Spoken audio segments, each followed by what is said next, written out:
Magandang gabi po sa inyo lahat. Babasahin ko po si Kuya Boyet dahil masakit po ang tiyan niya.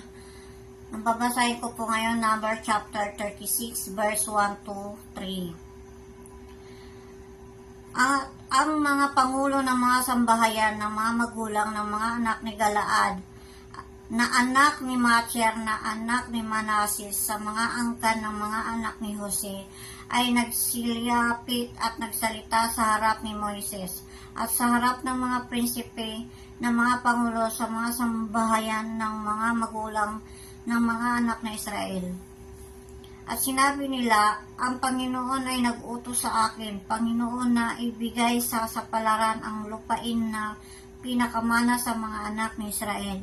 At inutusan din naman ng Panginoon ang aking Panginoon na ibigay ang mana ni Salpaad na aming kapatid sa kanyang mga anak na babae. At kung sila'y mag-aasawa sa kanino man sa mga anak ng ibang mga lipi ng mga anak ni Israel, ay aalisin nga ang mana nila na mula sa mana ng aming mga magulang at sa idaragdag sa mana ng lipi na ikinauukulan nila, sa gayoy aalisin sa manang naukol sa amin. Amen.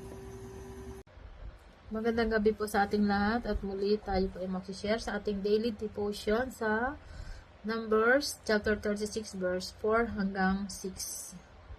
At pagdating ng taon ng paglaya, kapag ang lupain na ipagbili ay binalik ng tuluyan sa dating may-ari, ang bahagi nila ay mauuwi ng lubusan sa lipi ng kanyang asawa. Kapag nagkaganon, mababawas ito sa aming lipi. Dahil dito sinabi ni Moses sa mga Israelita, tama ang sinasabi ng mga apo ni Jose. Kaya't ang utos ni Yahweh tungkol sa mga anak ni Selofehad ay malaya silang mag-asawa sa sino mang gusto nila. Ngunit huwag lamang lalabas sa lipi ng kanilang ama. Amen. Magandang umaga po sa inyo lahat. Ang babasahin ko po ngayon, number chapter 36, verse 7 to 8. Sa gayon ay hindi makakalipat-lipat ang mana ng mga anak ni Israel ay sa iba't ibang lipi, sapagkat ang mga anak ni Israel ay masasaring bawat isa sa mana ng lipi ng kanyang mga magulang. At bawat anak na babae na nag-aari sa anumang lipi ng mga anak ni Israel ay mag-asawa sa isa ng angkan ng lipi ng kanyang ama, upang ang mga anak ni Israel ay magmana bawat isa ng mana ng kanyang mga magulang. Amen. Ngayon babasahin ko po, Numbers chapter 36, verse 9 to 10. Sa gayon ay hindi makakalipat-lipat ang mana sa ibang lipi, sapagkat ang mga lipi ng mga anak ni Israel ay masasanib bawat isa sa kaniyang sariling mana.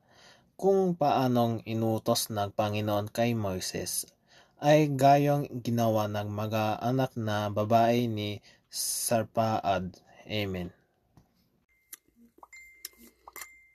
Gandang gabi po sa ating lahat.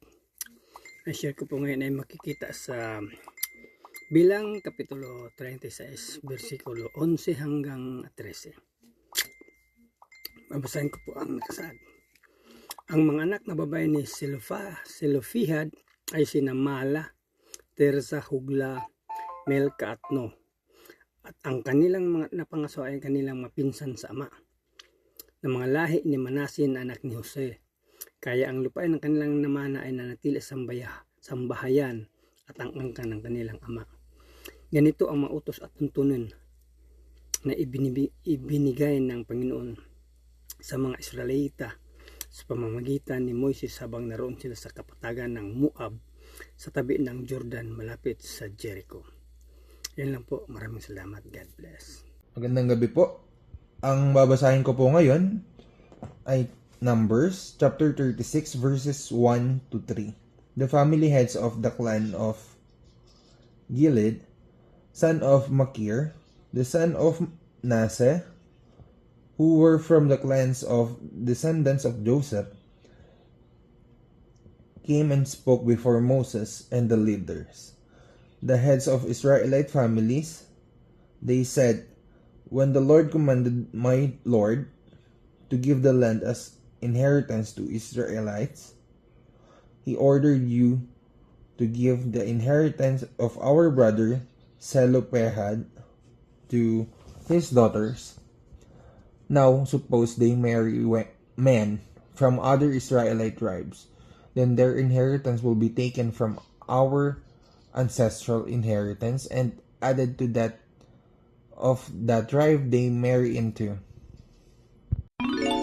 Magandang tanghali po mga kapatid. Ako po ay magbabahagi ng Bible verse. Galing po ito sa Book of Numbers, chapter 36, verses 4 to 6. At ang sinasabi, when the year of Jubilee for the Israelites comes, their inheritance will be added to that of the tribe into which they marry, and their property will be taken from the tribal inheritance of our ancestors. Then at the Lord's command, Moses gave this order to the Israelites. What the tribe of the descendants of Joseph is saying is right. This is what the Lord commands for Zelophehad's daughters. They may marry anyone they please as long as they marry within their father's tribal clan. Amen. Purihin pong ating Panginoon. Maraming salamat po. Amen.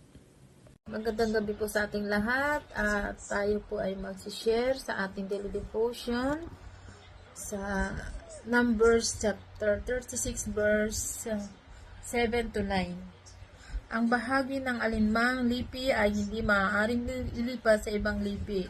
Iyon ay pananatilihin sa lipi ng kanilang ama. Ang babae may namana sa kanyang ama ay kailangang kumuha ng mapapangasawa mula rin sa lipi nito upang hindi malipat sa ibang lipi ang kaparte ng kanilang ama.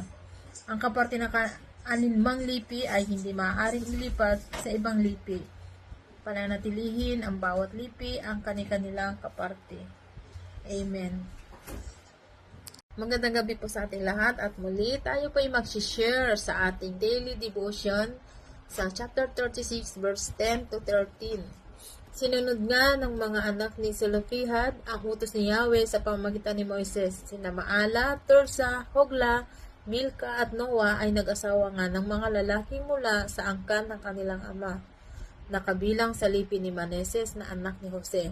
Kaya nanatili ang kanilang kaparte sa lipi ng kanilang ama. Ito ang mga batas at tuntuning ibinigay ni Yahweh sa Israel sa pamamagitan ni Moises, sa kapatagan ng Moab, sa tabi ng Jordan, sa tapat ng Jericho. Amen.